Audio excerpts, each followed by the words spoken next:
The Goose Girl. A big shout out to Abby for requesting today's story. Once upon a time, there lived an old queen whose husband had been dead for many years. She had a beautiful daughter, a princess. When the princess grew up, she was promised in marriage to a prince who lived far away. When the time came for her to be married and leave for his distant kingdom, the old queen packed up many expensive gifts for her daughter. Vessels and utensils of gold and silver, jewelry, cups, and other treasures fit for a royal dowry, for she loved her daughter deeply. She also assigned a chambermaid to travel with the princess and deliver her safely into the prince's hands. Each of them received a horse for the journey. The princess's horse was named Falada, and he could speak. When the moment of departure came, the old queen went into her chamber, pricked her finger with a knife until it bled, then handed the cloth to her daughter, saying, "Take good care of these, for they will be of service to you on your way." With tears, they said goodbye to each other. The princess tucked the cloth into her bosom, mounted her horse, and began her journey to her bridegroom.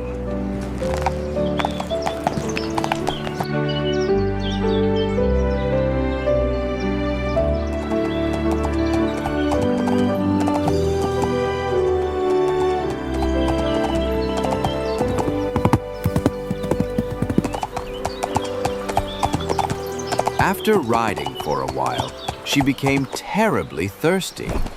She asked her chambermaid to fetch her some water from a nearby brook. "Dismount and take my cup which you have brought with you for me, and get me some water from the brook, for I would like a drink." "If you are thirsty, get off your horse yourself and lie down near the water and drink. I won't be your servant." The princess was humble and said nothing. She dismounted, bent over the brook, and drank.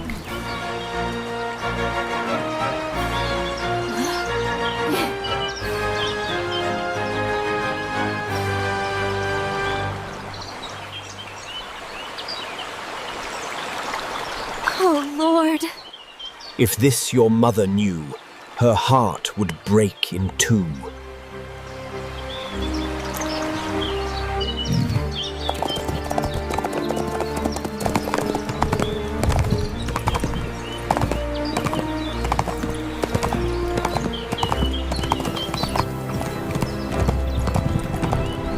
Later, when the day grew hotter and she became thirsty again, they came to another stream.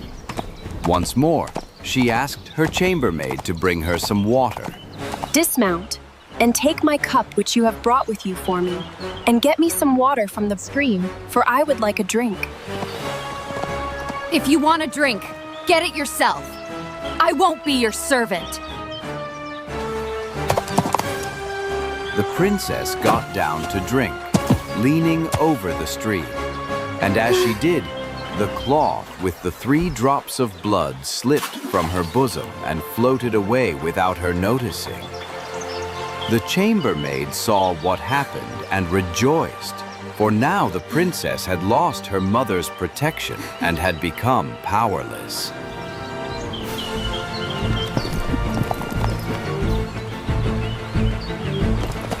I belong on Falada. You belong on my nag. With harsh words, the chambermaid ordered the princess to take off her royal clothes and put on her maid's shabby garments. Take off your royal gown and give it to me now.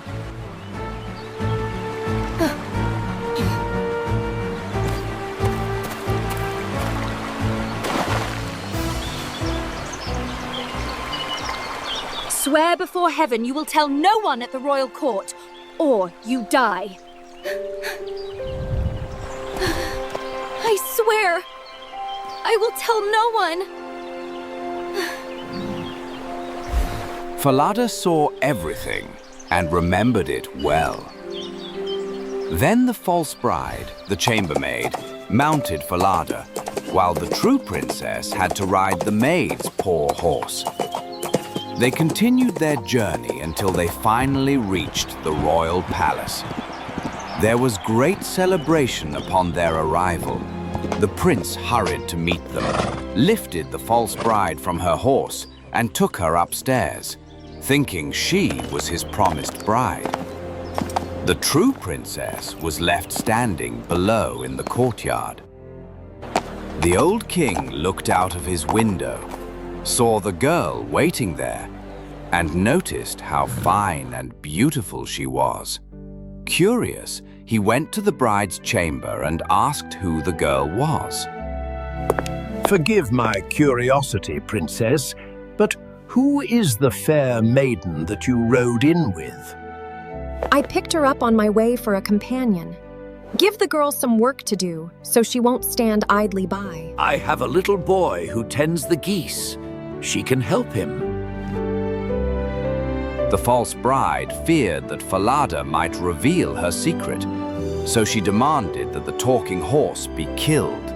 Dearest husband, I beg you to do me a favor. I will do so gladly.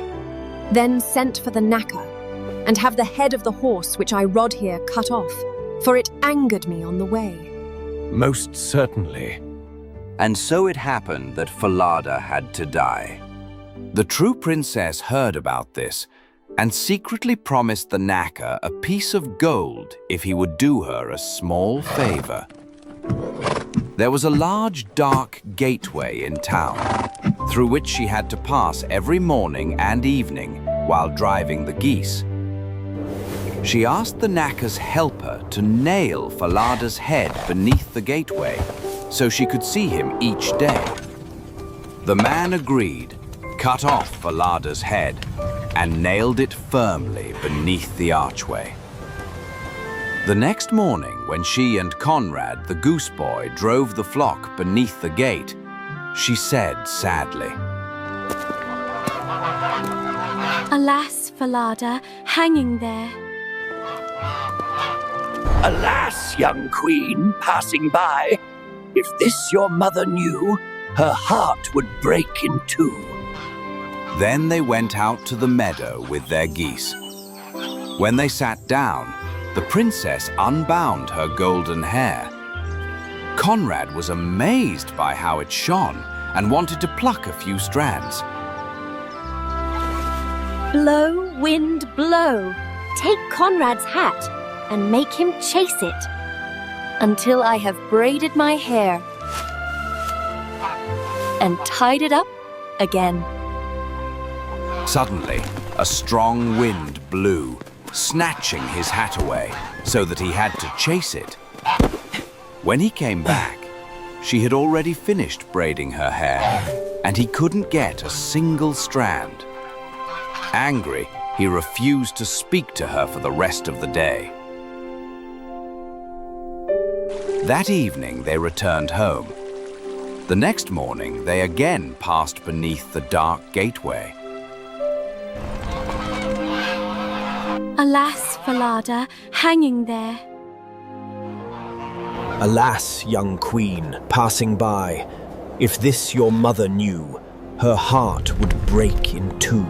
In the meadow, she sat down once more and began to comb her hair. Conrad tried again to grab some. Blow, wind, blow. Take Conrad's hat and make him chase it Until I have braided my hair and tied it up again. The wind immediately blew off his hat, and Conrad had to run after it.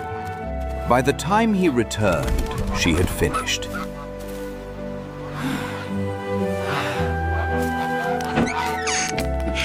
That evening, Conrad went up to the old king. I won't tend geese with that girl any longer. Tell me, boy, what does she do to anger you so? He narrated everything that had happened. including Falada's talking head.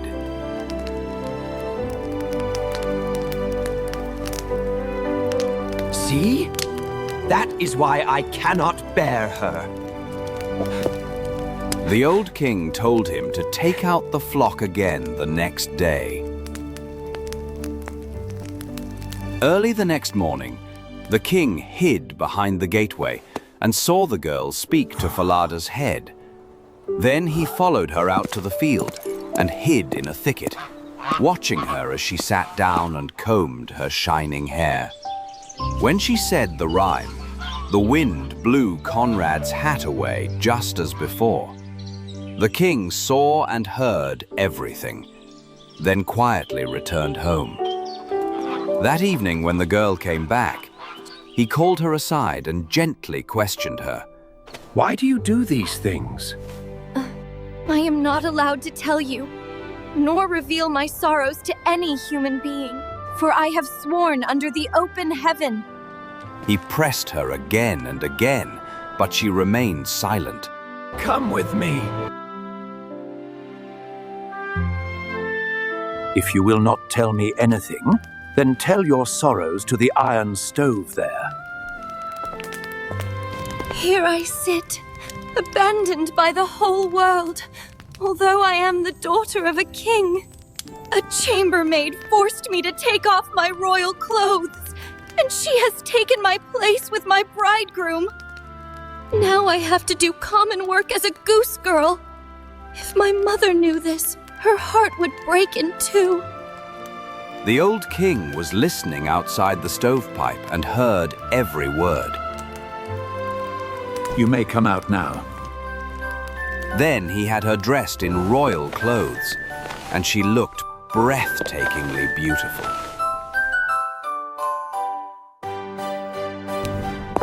The king summoned his son and revealed the truth. My son, the bride you thought was yours is but a false chambermaid. Behold, here stands your true bride, the one who has been tending geese. At last, my true bride.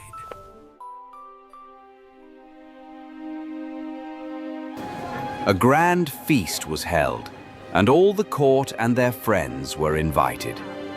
The prince sat at the head of the table, with the true princess on one side and the false bride on the other. The chambermaid didn't recognize the princess in her royal attire. After they had eaten and drunk, the old king posed a riddle to the false bride.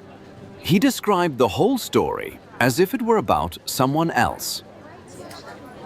Tell me, daughter-in-law, what punishment does one deserve who deceives her master in this manner?